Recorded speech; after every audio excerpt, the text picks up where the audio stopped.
Hello everyone, my name is Fabian Cerna and this is going to be my senior project. So, before I go into the process of writing or what I even did for my senior project, I would like to tell you guys how I got started off in writing or how I even got interested in the subject that is mythology. So, it all started off, I was about 8 years old and my dad got me this book about Greek mythology. So this book was kind of just about all the different Greek gods and the different Greek tales. It was called the Mythology Handbook, and it was written by Dugald Steer. So yeah, I picked up this book, and I just thought the idea of having all of these different gods and all these different tales and how they're definitely fascinating, especially when you compare it to a lot of the Western religions. I was just truly fascinated by it. But as we all know, Greek mythology is not Norse mythology, which is what this project is going to be. So later on, I did get introduced to Norse mythology by a screenwriter called Michael Hirst, and he wrote and directed a series called Vikings. Now, this TV show follows the tale of Ragnar Lothbrok. However, watching this show did get me interested in the subject, so I decided to do some research on my own later on, during the time of this project. Researching Ragnar Lothbrok led me to find out a lot of Hearst's depictions of the life of Ragnar Lothbrok was actually incorrect. Now, of course, we don't know if Ragnar Lothbrok was in fact a real person. However, we do have numerous tales to base his life on, which the show just did not follow. So I wanted to do something myself, try to make it better. But of course, that is the subject of mythology and how I got started off. I also started writing at the same time. Now, the very first book I ever tried to write was called Jack of Blades. Now, it was about a pirate who had to save these cursed waters. Now, I did go back and read this first story that I ever wrote, and already off the bat, an 8-year-old Fabian was already pretty gruesome in his writing, which I find strange thinking back at. However, I definitely evolved as a writer. Reading back, it seems I didn't know what a paragraph was, and run on sentences and spelling errors were a norm. Now we have a history of how I got into this writing. Fast forward a decade, I'm now 18 years old, and I'm kind of taking these two things that I'm very interested in and trying to make it into a senior project. So, for this senior project, I did write a series of short stories with a semi-linear plot based on Norse mythology. Now, I say semi-linear because everything wasn't just from day 1 to day 10 as most forms of literature or film depict. This was more kind of jumping back and forth in time, different events occurring, and not really understanding the gaps um, that are between these huge jumps of time between these different characters and these different stories. However, they do follow the same two people, Ragnar Lothbrok and Odin Borson. Of course, we should understand what exactly is Norse mythology. So, Norse mythology are a bunch of the tales and sagas of the Scandinavian or Norse people. This consists of countries such as Denmark, Sweden, and Norway. As we can see here, other adaptations of Norse mythology include Marvel's Thor, who isn't very accurate. Thor is kind of more of like an alien who lives in the other world and lives during the same time as us. And although in Norse mythology Thor is alive and a living being, it's not exactly the same case. Thor is more of a godly figure, not more man-like as he is depicted in the Marvel films. To best compare it, these people are kind of gods, however, they are still mortal, they still can be killed, very unlike the Christian God. So, as I previously stated, Norse mythology is just kind of this story is going to be about the culture and the famous figureheads.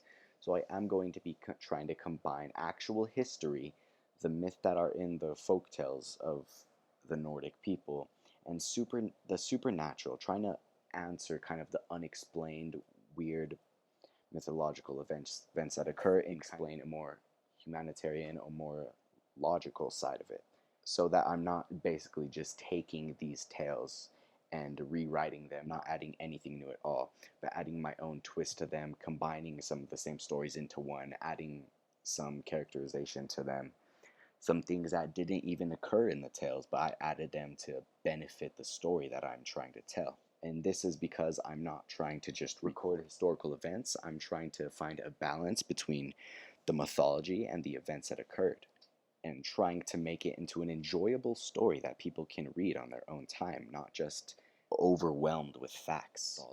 Now, we discussed earlier the show Vikings, and this was my first introduction into Norse mythology. But I've always found different, not only different religions, but different cultures and writing fascinating.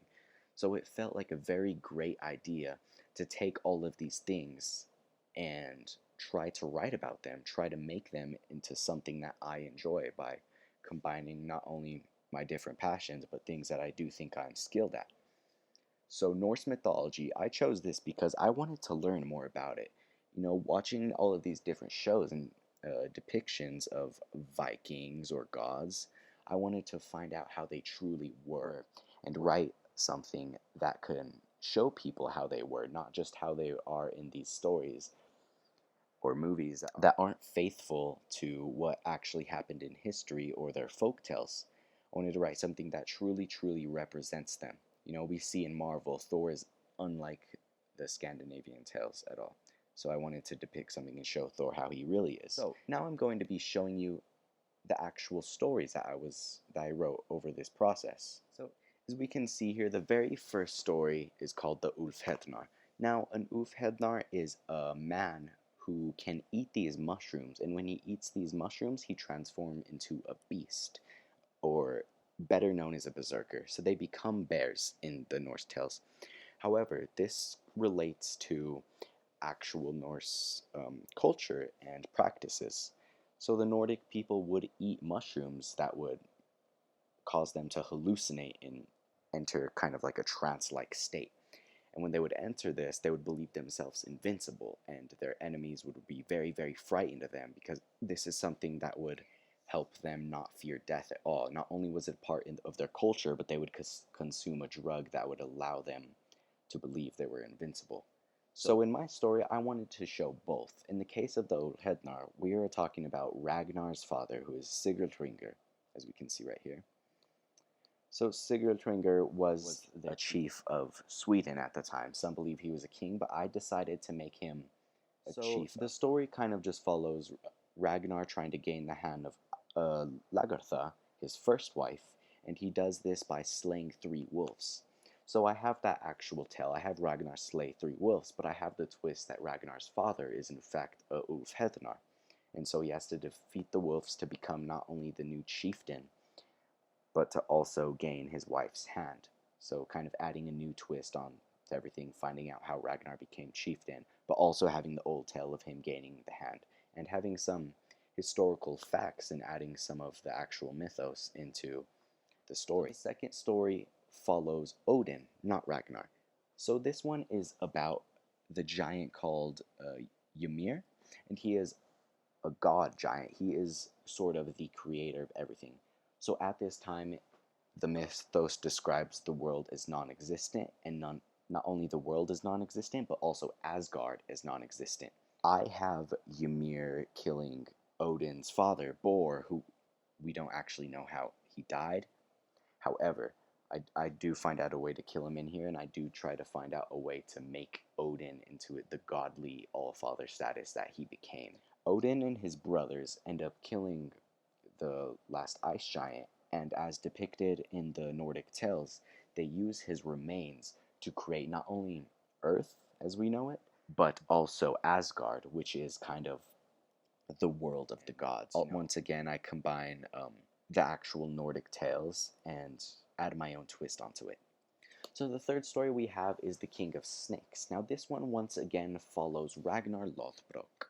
So this one shows Ragnar's first trip to England. Now this is what Ragnar is known for. This is what made him a legend, as he sailed west for the first time. No one had ever done it before, and he invaded the English kingdoms as opposed to the Lithuanian kingdoms in the east. I have Loki, however, we don't know it's Loki, convince Ragnar to finally sail. And I have Ragnar kill a servant of a god, which Loki supposedly kills in the tales. However, I have him manipulate Ragnar just to kind of involve a myth into the story while also having Ragnar sail to England. Ragnar goes to England and he lands in Northumbria, which are the lands of King Aella, the Northumbrian king at the time. He raids these land and he gets his gold. The king gives Ragnar a prophecy which he will never forget and actually ends up being his demise. The next story we're going to have is going to be called Suffered Be the God. Now this one once again follows Odin, and this is hundreds of years after the death of the giant Ymir. This story basically involves the banishment of Odin, which occurs. Now during this banishment, I have Odin find himself. Odin kind of has to climb back into the throne of Allfather.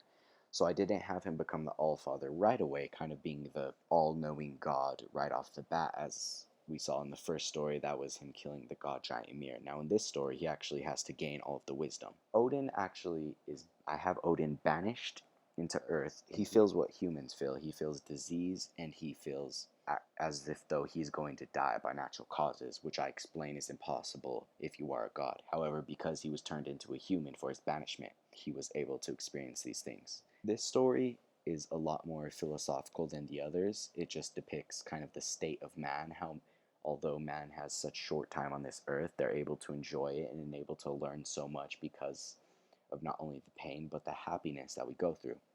So Odin learns this and decides to sacrifice, basically killing himself.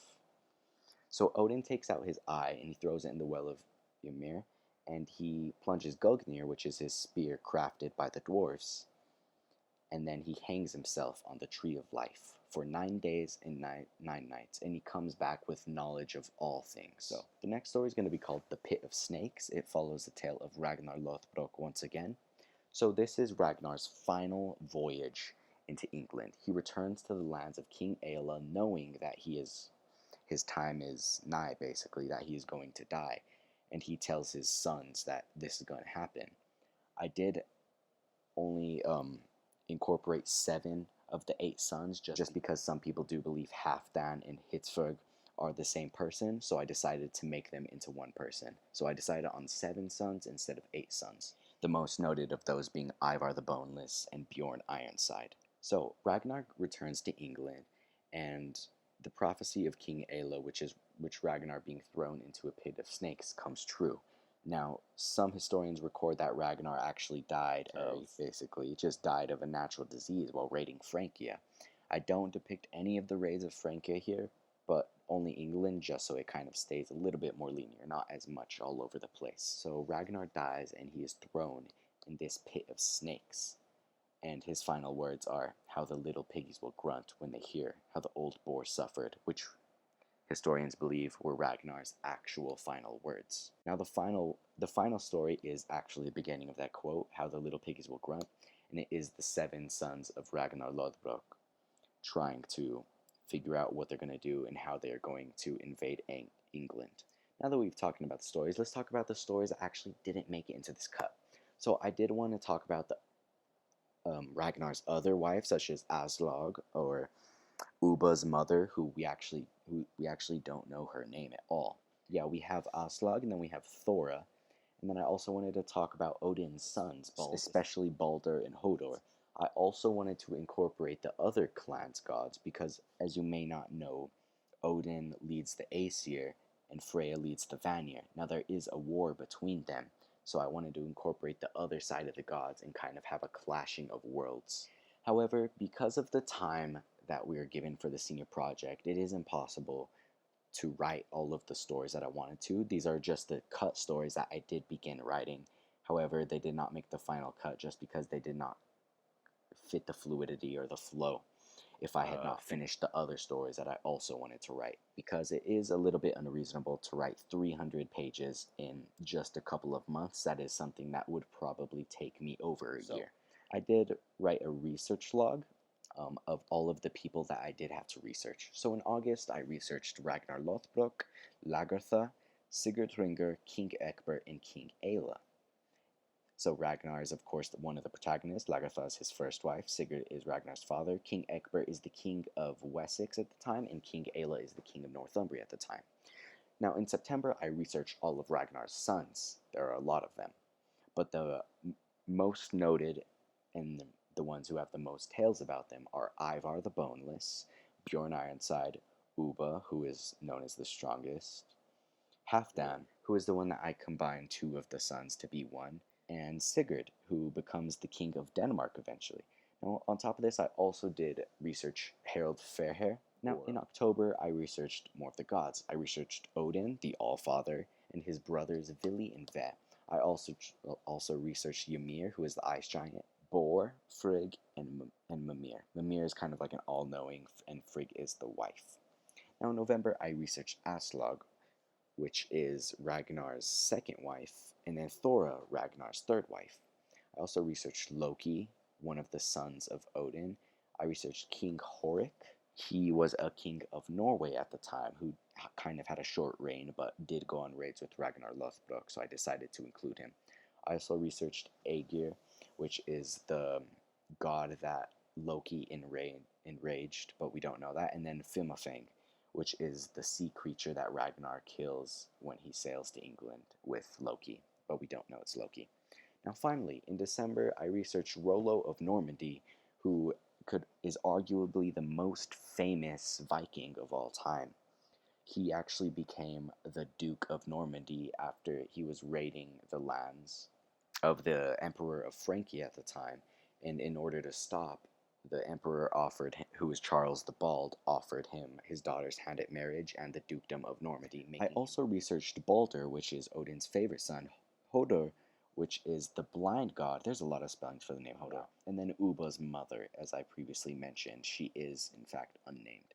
So after this, I plan to research, I'll just list them off here. I plan to research King Eystein, Ingebjorn, Svanloga, Harald Hardrada, another very famous Viking, Eric the Red, another famous Viking, Alfred the Great, one of the best kings of England, Aethelred, King Edward, Aethelflaed, William the Conqueror, and Canute the Great.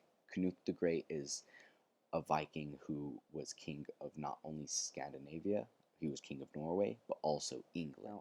For my mentorship, my mentor was Esteli Juarez. She was an author and a lawyer, and the process of that was sending her my work, kind of talking to her if everything is good, if everything looks good, if it flows right, if there's any plot holes. Now, it was very, very hard to find someone who was a Norse mythology expert, which is something that I also wanted to find, but because that is very rare, I was unable to find a second mentor in order to handle that part. I also had to make the covers. Now, the covers do look a little bit pixelated in this example, but they are not pixelated at all in terms of the actual cover on Amazon.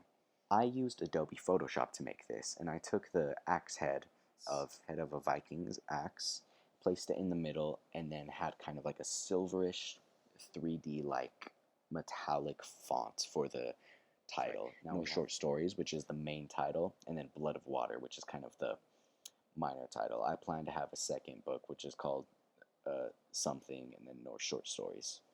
Now, and then we have my name, and then we have a description of the book. Community, Amazon. I have actually been able to publish my book on Amazon. I published this on Valentine's Day, so it is the same description here. Here we can see the cover, and here we can see the pricing. Now, I do actually only have one rating, and I promise it is not me. So I'm going to go ahead and read that rating for you guys. So it's by C. Martin. C. Martin, he says, interesting read, and he gave it 4 stars. And this was reviewed on March 24th, 2020. So a little over a month after I published. This book is not my norm. I had to focus more on the words that were used and how they were used. It is an interesting subject, though, so in the future, if there are any more books, I will probably be able to follow them. And then it's kind of a typo, them, him, better. So that is definitely interesting to understand. I did want to reach out to people and see how dense they find this subject, because although it is people, just normal everyday people, they're not going to be able to understand that all of these tales are actually taken out of history and out of mythology and placed into a story-like format with all of the culture of the Norse people being involved as well. So I would actually like to be able to follow up with this with him and see if he was able to understand that or not. But you're actually not supposed to depict that. You know, it's supposed to be a semi-linear story that you can enjoy without having to know anything about Norse mythology. It's just supposed to be something that is entertaining to people It is not trying to shove facts down your throat. Next step, as I discussed previously, I would like to continue these Norse stories. I want to follow the sons of Ragnar. I want to follow Harald Hardrada, and finally, in the final installment, I want to involve Canute the Great. Now, if I do get this far, I would also like to incorporate Ragnarok, basically the end of the world and the death of the gods. And I would like to do this by bringing back all of the characters that were in the previous installments and kind of having this big grand finale for the series. Okay, that is my senior project, guys. As we just discussed kind of how I got into it, the writing, the actual facts, and what I had to research for it. Now, this was a very, very interesting subject, and like I said, I would like to continue this by following the stories of these other great Vikings. I hope you guys enjoyed, and if you guys have any questions about this presentation, feel free to email me at fabian.cerna@nextgenacademy.com. And I hope you guys stay tuned for the future installments of the series.